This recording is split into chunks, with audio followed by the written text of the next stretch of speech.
बहुत समय पहले की बात है। राजा और राधा हमेशा साथ में रहा करते थे। कभी कभार राधा भी उसके पास चली आती थी। अरे राधा, सुनती हो? मैं आज बाजार जाने का सोच रहा हूँ। तुम्हारे लिए कुछ बाजार से लाना है या नहीं लाना है? अरे हाँ जी, आप तो ऐसे पूछ रहे हैं मुझसे जैसे कि मैं जो बोलती हूँ तुम फटाफट मेरे लिए वो ला लेते हो। कभी तो आधा अधूरा ही लेकर आते हो, पूरा तो लेकर ही नहीं आते दुकान से। मैं क्या ही बता दूँ। मैं अभी बोल दूंगी कि पत्ता गोभी लेकर आओ तो तुम फूल गोभी लेकर आते हो।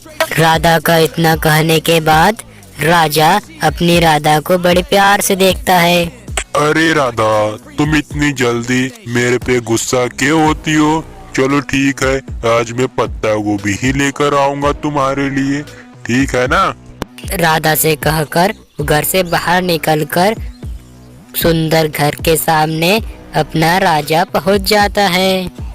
फिर राजा पता नहीं सुंदर सी लड़की के सामने खड़ा हो जाता है और राजा भी बड़ा ही खुश हो जाता है।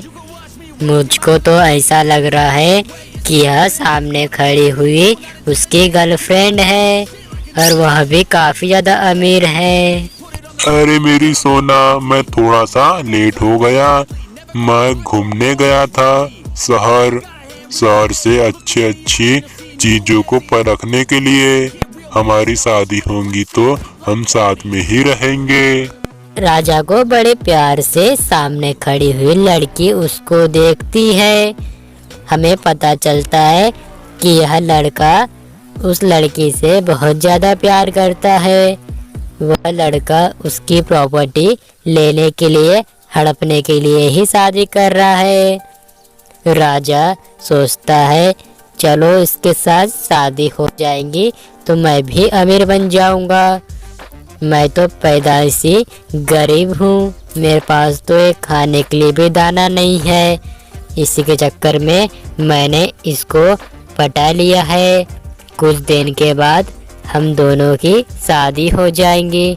तब तक कि इसको पता नहीं चलना चाहिए कि मैं गरीब हूँ या अमीर। अरे मेरे बाबू राजा, मुझे पता है तुम तो आज बहुत ही चमक रहे हो। मुझे यही तो ड्रेस बहुत ज्यादा तुम पर पसंद आती है।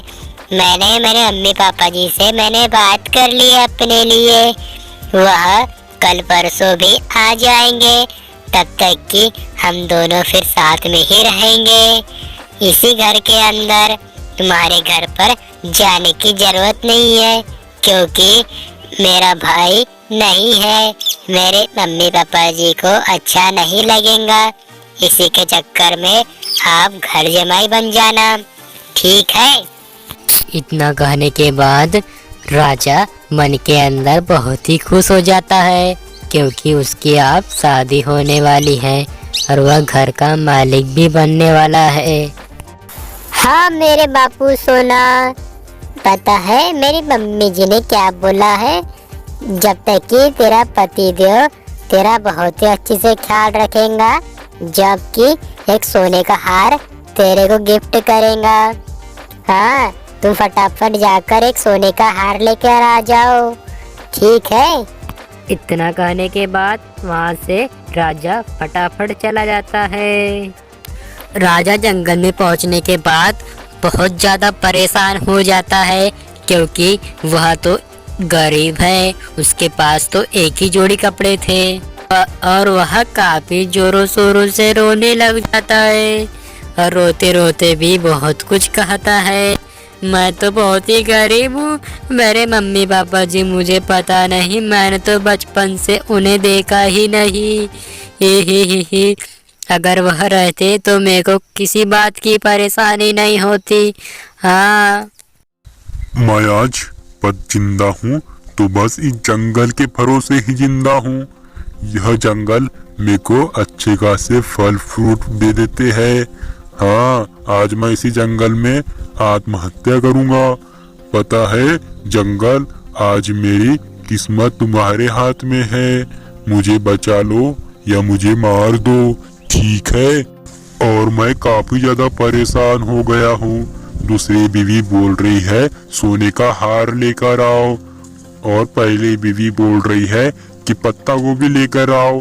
पता नहीं मैं इनकी इच्छा कैसे पूरी करूँगा।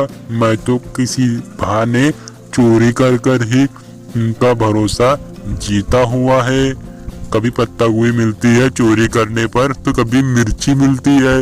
इसी के चक्कर में मैंने उसको पटा लिया है। और दूसरी बीवी तो काफी ज्यादा अमीर है, वह कहती है सोने का हार लेकर आओ। अब पता नहीं मैं कहाँ से लेकर आऊं। तभी इतना कहने के बाद जंगल से काफी मीठी आवाज आने लग जाती है। प्यारे राजा, मुझे पता है तुम कितने परेशान हो।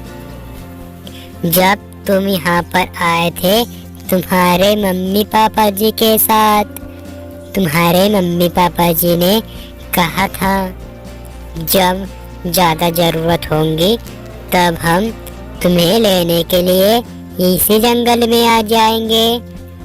हमारा बेटा कभी झूठ नहीं बोलना चाहिए और सबकी मदद करनी चाहिए, ना कि किसी को धोखा देकर अपनी जायदाद अपने नाम करे।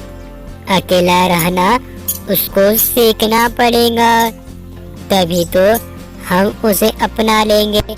हम अभी जिंदा है बेटे। एक बात ध्यान में रखना राजा, जाओ दोनों पत्नी को पूरी सच्चाई बता दो, ठीक है? फिर इसी जंगल में तुम चले आना, हम तुम्हें लेने के लिए यही इसी जंगल में मिल जाएंगे बेटे, ठीक है? थैंक यू माँ, मेरी आँख खोलने के लिए। और मेरे प्यारे जंगल, मैं लौट आता हूँ दोनों पत्नियों को कहकर कि मैं बहुत ही गरीब हूँ, तुम्हारी इच्छा मैं पूरी नहीं कर पाऊंगा। ठीक है जंगल, मैं कुछ देर के बाद आता हूँ। इतना जंगल ने कहने के बाद वह घर पर चला जाता है सुनने के लिए राधा से। ए जी, मेरे पत्ता गोभी कहाँ पर है? मेरे पत्ता गोभी की सब्जी बनाने के लिए तो कब से इंतजार कर रही हूँ, फटाफट। अरे मुझे माफ कर दो, चलो मेरे साथ, कहीं तुम्हें रास्ता दिखाना है, फटाफट चलो। फिर इतना कहने के बाद एक राधा अपने पति को बड़े ध्यान से देख ले लगती है और जंगल में दोनों को ले आता है, एक अमीर को उससे थोड़ी अमीर को, और दोनों सामने देखने लग जाती है। मैं तुम्हें पूरी सच्चाई बता रहा हूँ, अपने कान खोलकर यह सच्चाई सुन लीजिए। मैं बहुत ही गरीब इंसान था, मेरे पास ना कि कोई खाने की चीज है, ना कपड़े पहनने के लिए कपड़े है। ठीक है, दोनों ने सुन लिया। हाँ, मैं तो तुमसे झूठ बोलता था कि मैं काफी ज्यादा अमीर हूँ, मैं शहर में जाकर नए नए बिजनेस प्लान करता हूँ, परंतु वो सारा झूठ है। यही जंगल में आकर मैं बैठ जाता हूँ और इधर की उधर घूमता फिरता हूँ। मुझे झूठ बोलना अब नहीं आता है और मैं पूरी सच्चाई तुम दोनों को बता रहा हूँ। अभी तक आपकी पत्ता गोभी भी तो मैं चोरी कर कर ही लाता था बाजार से, कभी कभी फूल गोभी रह जाती थी तो कभी कभी पत्ता गोभी ही चोरी होता था। और एक दिन तो तुम्हारा हार लेने के लिए दुकान पर गया था, अच्छा हुआ उस चोर ने मुझे देखा नहीं, सेठ ने। ठीक है ना, वरना पूरे का पूरा मैं जेल के अंदर चला जाता, ना दोबारा तुम्हारे सामने नहीं आता। मुझे माफ कर दो, ठीक है? अब जो रहना चाहते हो मेरे साथ रह सकते हो। बहुत अमीर लड़की वहाँ से चली जाती है, परंतु उससे थोड़ी गरीब लड़की वहीं पे खड़ी हो जाती है और दोनों को एक दूसरे को ही देखा करते थे। तभी अरे कोई बात नहीं, तुमने सच्चाई बताकर मेरा दिल जीत लिया। हम दोनों हमारे ही घर में रहेंगे, कोई भी दुनिया कहे कुछ भी करे, मैं अपना घर बेचकर, आधी प्रॉपर्टी बेचकर मैं खेत ले लेती हूँ। हम दोनों खेतों में काम कर कर धीरे धीरे अनाज उत्पन्न होगा, फिर उससे हम धीरे धीरे अमीर बन जाएंगे। ठीक है।